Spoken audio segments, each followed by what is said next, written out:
Hey guys, welcome back to Intellectual Depth. I'm Layla. And I'm Fauzia, and this is about finding your ID.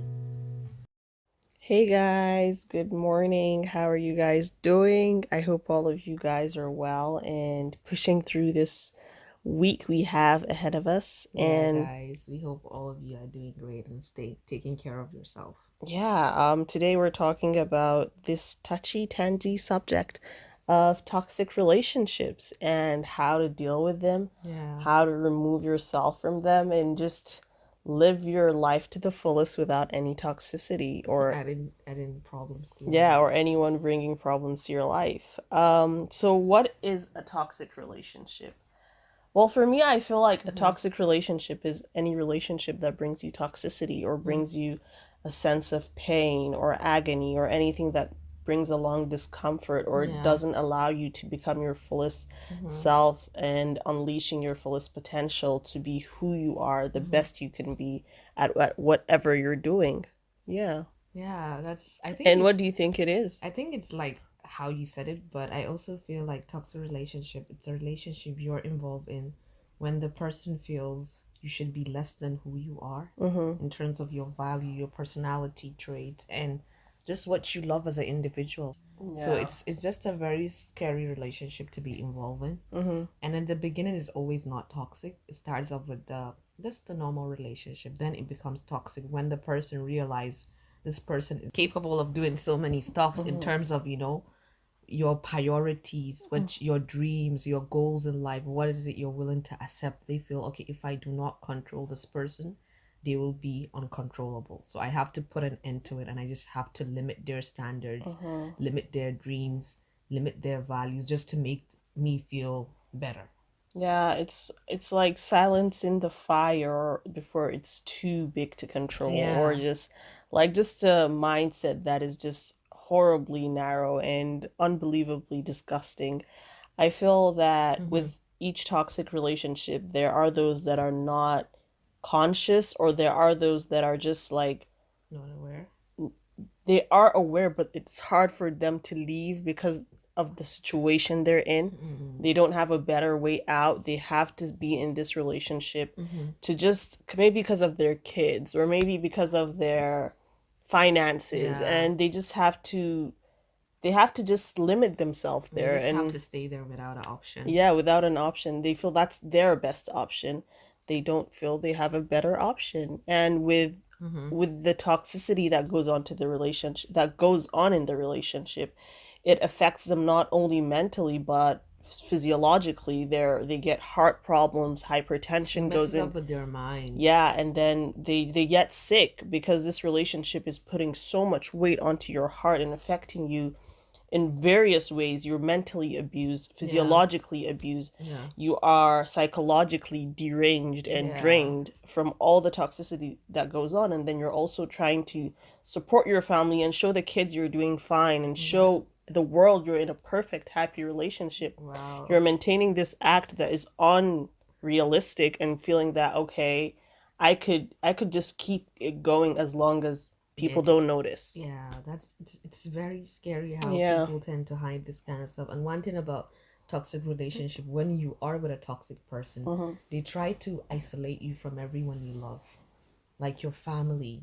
They Yeah, try to because they don't distance they don't want to people. notice you're in agony or in pain. Yeah, and they do not want people to bring them up in the conversation, because with each conversation, if you're spreading a little bit of what goes on in your home or what goes on in your relationship, people would realize and would try to give you a way Oh out, yeah, to give you which help. yeah, which would then lead for the relationship to not be a relationship Yeah, it's anymore. very scary. They just try to remove you from everything. Like they isolate you from the world, Mhm. from social media, from anything that gets you contact for help. Mhm. They don't want you to talk to people. They even make you to the point that you are afraid of yourself. You're afraid to do any movement. You're afraid to talk a certain way, to interact with people. It's really really messy. And when by the time it embeds into your mind, but it's the scary part is at what stage does someone realize they are in a toxic relationship? That's just the scary part because people actually don't realize it till it's like, okay, they become They try to panic. Mm-hmm. They try to have anxiety when they're talking. They just feel like a whole shoulder Wait, it's all. weight on their shoulder, and they're Mm-hmm. like, I just have to remove this person from my life. Yeah. And the scariest part is if you are involved with like in couples, like they are married and they have a child, that's when it becomes messy. It Yeah. also affects the child that they have with. Yeah. The child grows up, but I think the most part, Mm-hmm. in most cases, Mm-hmm. the women in these kind of relationship really try to maintain a front that shows that I'm fine, so the child doesn't even know. Yeah, But then later on, as the child grows up, they realize the their mother mother isn't is in. hurting. And for the guys, I think it's very easy for them to just not deal with it, Mm-hmm. because they're not emotionally attached and they don't have this emotional void within them. Mm-hmm. So for the ladies, I think it's harder to leave and to just be like, to hell with this relationship Yeah, if they have a child. yeah, and the scariest part is when people are in a toxic relationship, even if they are gonna go in the next relationship, it will always be a toxic relationship because they believe like it's emotional Because they're rebounds. they're immune and they only accept toxic love. Yeah, they attract toxicity because you Mm-hmm. attract what you give because you're Mm-hmm. also the toxic is within you. Mm-hmm. So you're just like, okay, let me just emotionally rebound in my next husband to find a person that abused, and maybe they were from a family that the dad was abusive. So they believe this is the only love they know. Their Yeah. mother stayed in this relationship. Why not? This is the only marriage I should stay in and just be willing to do anything that is worth it. But it becomes toxic when it becomes when there is hitting involved, when there is just I think not only hitting, it doesn't have to only do with also physical abuse. words also, right? Mental abuse also really does something Yeah, to people. I think worse than physical abuse. yeah, Well, that's my perspective of yeah. it, because I feel like with these type of relationship, the worst is the one that you can't get out of But and you're you can't trapped in. stay in. Yeah, Oh my exactly, God. being trapped. So if like a situation like that, the only way for you to unleash and fly away free is, I don't even know, like, is just for you to have a backup plan, a Yeah, I plan think that would support your freedom, true. a plan that would set you free from all the negativity that you've lived in for so many years. And with these relationships, they're not just like a month, 2, 3. It's It's like a usually decade, years. decade Yeah. of relationship, decade of involved. But I just want people to be like careful, like when you are trying to, for the beginners, Mm-hmm. because when people are deep into this toxicity, it's very hard for them. They would need counseling. They would need like a strong prayer from God to remove them from this. Mm-hmm. And what I believe is if you notice, like if you could identify a narcissistic guy Mm-hmm. with a certain behavior, that's the beginning of toxicity. Or a manipulative guy, he Mm-hmm. manipulates with your ideas and your words and makes you feel bad about yourself. And then for you to apologize Yeah, for and what they did. and you feel, oh, okay, this is love. You know, But one thing that I never understood uh is feeling bad for you making me feel bad. that's the worst. That's Like getting angry because you made me get I angry. think Like, that's just crazy. I just can't imagine it. yeah, it's unbelievable. And I think with toxicity comes some factors that are very sensitive and are very clear at first. Mm-hmm, yeah, It comes with manipulation. yeah. It comes with being volatile. It Mm-hmm, comes with, like, I think the major and the first most like significant factor is codependency, mm-hmm. because this partner that you're together with just makes you feel like you can't do things on your own. You Yeah, need me yeah. because you have me. You Like, have you me. have me, I'm you the need only me. person you Yeah, have. I'm the only person that's going to be in your life because you're not worth any other person. Mm-hmm. So I think codependency makes the other person feel like they're not enough Mm-hmm. and they could never be enough. And if you're not happy with them, you can never be happy with Exactly. anyone. That's why they try to push you all away from it. Yeah. So in the beginning they of a try to relationship, isolate you too. yeah, realize this, guys. Even if you're talking with your, and they really get like if you're talking with like your family members, I think okay maybe other people, but family members, come on, that's like this is my family. Yeah. They're like, oh, why are you talking for too long on the phone with your family members? Yeah. Or why are you spending too much time? Give me time. It's just this is before you guys get married, maybe during the courtship, and it's like it's very scary. Just try to identify this person, how they talk to you, And I also recommend writing it down. Mm-hmm. If you feel something shaky or weird about this person, write it down. Fishy. Yeah, write their name in the middle and just write the good and the bad. Mm-hmm. What is it? Is okay, this is all the good things and this is the bad. Maybe he is manipulative, he's disloyal, and just try to see, can I live with this? Subhanallah, can I like really live with this person? Tell yourself genuinely, because any decision you make now will determine the kind of future you have. Yeah. Maybe there are certain stuffs that you can't stand. Maybe he's a bit quiet, he doesn't laugh too much, or maybe he makes jokes that gets to you. I think it starts with those jokes. You know, some people they make like some certain jokes and you're like, oh, it's not fun. Sensitive jokes. Yeah, and you're like, if that really hurt you, really ask yourself, is tell yourself in your head like, okay, is this the person I'm willing to do everything for, to be Yeah. his wife? Yeah, or maybe like I think confront them first and be Yeah. like, that joke wasn't funny. Yeah. Yeah, and just like show your like you were concerned. Why Mhm. did they do that joke? Mhm. Maybe they might change, or maybe if they do not, then just let them go. Yeah, but Really, But I think the final stage is when you just get pen and paper and just write it down and stick it next to your bed or something. When you look up and you're like, oh, is this really what I want?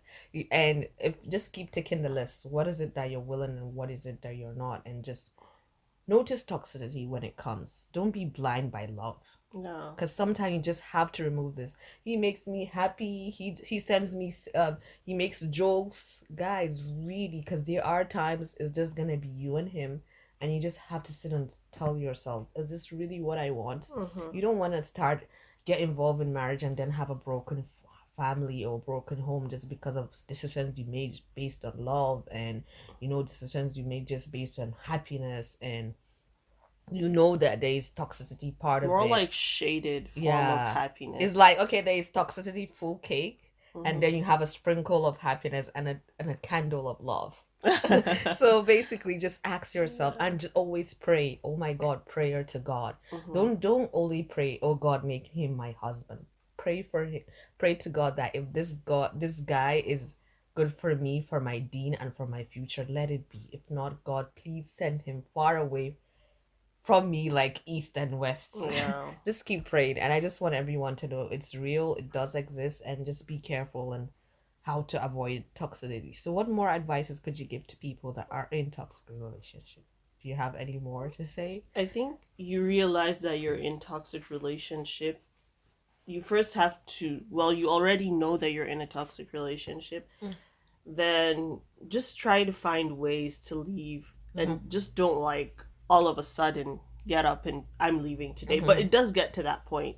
But just know that you have a plan of independence, that you could find where you're not going to be like, oh, I'm, because there are so many guys that are going to be like, oh, you're going to come back to me. I know, even if you try to leave, no one else would appreciate you. Back. Yeah. Yeah, no one else would appreciate you like I will. So just try to make a plan to leave, and just for you to be your full self, and to become the better person that you want to be in the future, for you and the people that are around you that love you too. So Yeah. be careful. Yeah, it makes sense, and just love yourself 1st. Mhm. Don't depend your love on a guy. Don't depend your happiness on someone, because they can manipulate that and just throw it at your face, Mhm. and it could damage your soul. It could damage you. That's why I always say, put a barrier with them, with God, and put yourself also.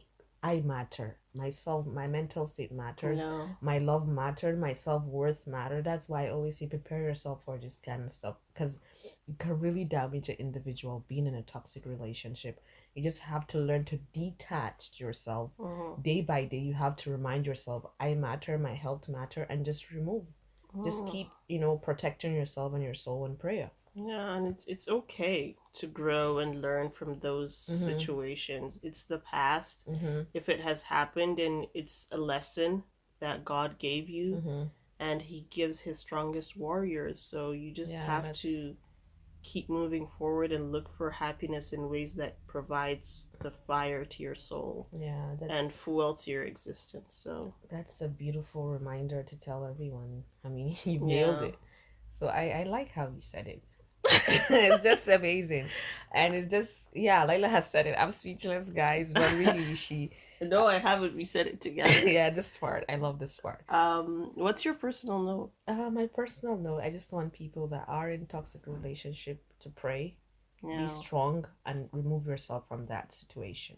You know what you weren't, and you know you deserve more in life. Just know your self-worth and just remove yourself from that situation. And nothing brings happiness than loving yourself and putting God first. Yeah, I think my personal note is to just be very careful. If you're already in a toxic relationship, find your ultimate ways to get out of it with plans and to be careful for the future. And if you feel that you are about to get yourself into a toxic relationship, those red flags really matter. And you don't have to just succumb yourself and put yourself lower than you are just because you want to be in a relationship, to post pictures, to say, oh, I'm with this person. I'm getting engaged. Be smart and don't be stupid, please, and know what you want. Yeah. And know that this is about your future. Yeah. All right, guys, thank you so much for listening, and we love you. Don't forget to subscribe. Yeah, we love you guys so much. Don't forget to subscribe, and see you guys next time. Yeah, and recommend if you guys want us to talk about some certain relationship. Yeah, guys. Bye. Bye.